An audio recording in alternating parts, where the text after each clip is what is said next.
तो एयरक्राफ्ट में मसूद अजहर जी के साथ बैठ ये मुलाकातें शुरू हो गई एप्स्टीन साहब की और मोदी की, एप्स्टीन साहब की और हरदीप पुरी जी की। Pawan Khera, he is a tattoo, a puppet of the Congress. He's not a spokesman. अच्छा इसका लाइव टेलीकास्ट देखते हैं। अरे छोड़, अरे आना यार, अरे छोड़, अरे आना यार, मजा आएगा। Next question is tricky. You can choose anyone, love of your life. It can be a sport, a person, your mother, your sister, anyone. I mean, quite a few.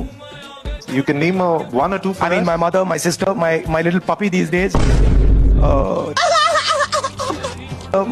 My little puppy these days, he's,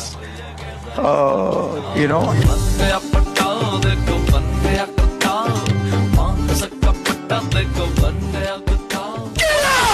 और एक action में लेने जा रहा हूं, बाद में बताऊंगा। पवन खेरा को मैं पवन पेरा बना दूंगा,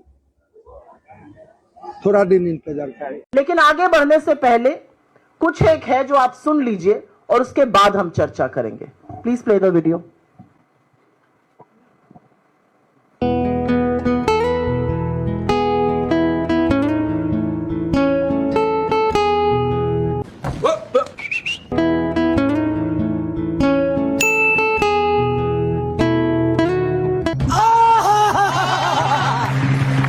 भंडार है कागजों का, चिंता मत कीजिए। आप करिए ना केस, चुनौती देकर जा रहे हैं गुवाहाटी में बैठकर चुनौती देने, करिए केस। 48 घंटे भी क्यों इंतजार कर रहे हैं, आज रात को करिए, खुलवाइए कोर्ट। आपकी तो बहुत चलती है, सुना, कौन रोक रहा है। दूसरा, एंटीगुआ एंड बारबुदा, मैंने तो इस देश का नाम 1-2 बार ही सुना था। वहां मैंने सुना है कि पासपोर्ट बनाना बड़ा आसान होता है, जेब भरी हुई होनी चाहिए। ये एक और पासपोर्ट है और ये पासपोर्ट भी जिंदा है। मैं 3 पासपोर्ट किसी कारण से कह रहा हूं। मैं ये मानना चाहता हूं, हम सब ये मानना चाहते हैं कि हिंदुस्तान का भी पासपोर्ट होगा उनके पास। अगर है तो साहब, हिंदुस्तान दोहरी नागरिकता को गैर कानूनी मानता है। Dual citizenship is illegal in India as per law, as per Indian law. तो आप बताइए कि आप इंडियन नेशनल हैं या नहीं है रिंकी जी। अगर हैं तो आपके पास 3 पासपोर्ट हैं, और अगर आप नहीं हैं, बहुत बढ़िया, फिर आपके पास 2 ही पासपोर्ट होंगे, और भी पासपोर्ट निकल सकते हैं। और अगर रिनिकी जी के पास 2 या 3 पासपोर्ट हैं, एक गोल्डन वीजा है, तो क्या यह सवाल जायज नहीं होगा कि हिमंता जी आपके कितने पासपोर्ट हैं? क्या आपके परिवार के बाकी सदस्यों के भी कोई पासपोर्ट्स हैं?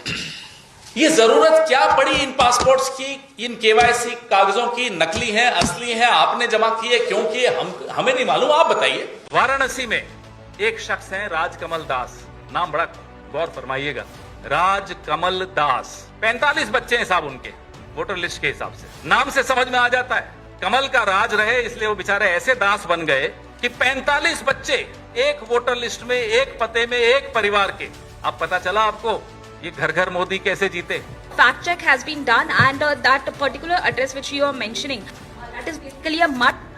Saints who are being present there, they are saying that we have mentioned the name of our guru as the father's name and that. No, whatever you say. देश की विपक्षी पार्टियां कतिपय माध्यमों से यह समाचार सोशल मीडिया में प्रकाशित कराने में लगी हैं कि एक बाबा के 50-50 बच्चे हैं।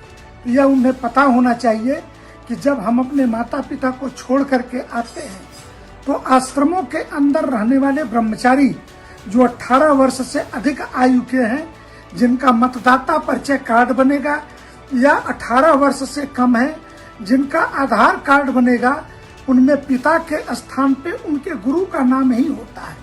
किसी अच्छी कॉलोनी में आप चले जाइए, किसी भी कॉलोनी में मुसलमान को किराए पे घर लेना नहीं मिलता है। ये हालत है इस देश की। दाढ़ी दिख जाए लोगों को हैरानी होती है, यार ये तो मुसलमान है, क्या है भाई? इस तरह का देश होना चाहिए हमारा। जब हिंदू को पता है कि ये मजहबी कीड़े एक दिन हमें ही मारने के लिए फट जाएंगे, तो क्यों इन दाढ़ी टोपी वालों को किराए पर घर दे? कोई भी अपनी मौत के सौदागर को खाना नहीं खिलाएगा, और इन हालातों के जिम्मेदार मुसलमान खुद है। डिपार्टमेंट ऑफ जस्टिस फाइल्स है एप्स्टीन पे, हरदीप पुरी का नाम उसमें है, अनिल अंबानी का नाम उसमें है। स्पष्ट रूप से हरदीप पुरी के इस्तीफे की मांग कांग्रेस पार्टी कर रही है। 1 सेकंड के लिए इस व्यक्ति को अपने पद पर बने रहने का हक नहीं है, अधिकार नहीं है, नैतिक अधिकार कतई नहीं। Sir, on what basis and how do you determine any sexual activities done? I didn't say that. Did I say that? No. So why ask questions? No, I didn't say even indirectly.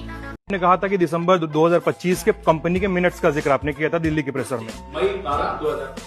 मई 12, 2025। अगर state of humming की website पे जाएं तो जिस company का जिक्र हम लोग कर रहे हैं इस पीसी में, एच रेनिकी नंदी LLC, ये आपके पहले प्रेसर यानी 5 अप्रैल को 12 बजे हुए प्रेसर से ठीक 48 घंटे पहले यानी 3 अप्रैल 2026 को रजिस्टर हुई है।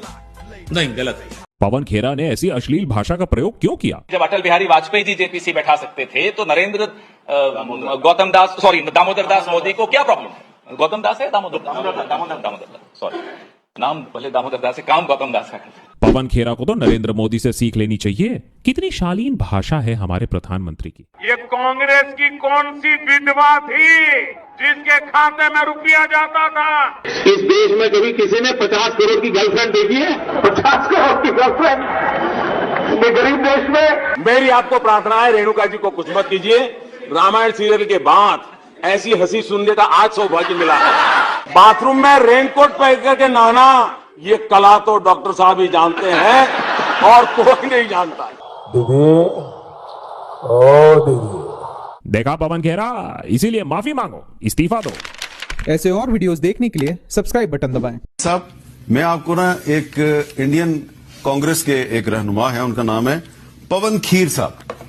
पवन खीर साहब जो है वो एक तरफ तो उनकी पार्टी जो है वो जो डेलीगेशंस जा रहे हैं पाकिस्तान के खिलाफ लॉबिंग करने, एक तो उसमें शामिल हो रहे हैं डेलीगेशन, लेकिन दूसरी तरफ पवन खीर साहब मोदी साहब को किस तरीके से क्रिटिसाइज कर रहे हैं, जरा सुने। पिछले पूरे एक हफ्ते में अमेरिकी राष्ट्रपति डोनाल्ड ट्रंप एक बहुत खौफनाक बात बोली कि उन्होंने भारत को व्यापार रोकने की धमकी देकर युद्ध रुकवाया।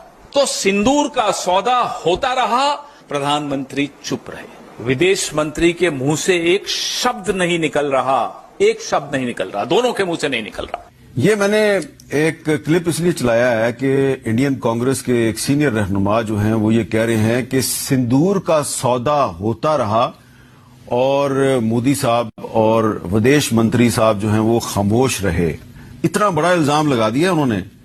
एक तो उन्होंने एतराफ कर लिया है कि ये जो जंग है इसमें ऑपरेशन सिंदूर नाकाम हो गया, फेल हो गया, और दूसरा इल्जाम उन्होंने लगा दिया है कि सिंदूर का सौदा हो गया है। तो क्या इस तरह का इल्जाम पाकिस्तान की ऑपोजिशन ने लगाया है अपनी हुकूमत पे? नहीं लगाया। तो क्यों नहीं लगाया, इस पर बात करते हैं वक्फे के बाद।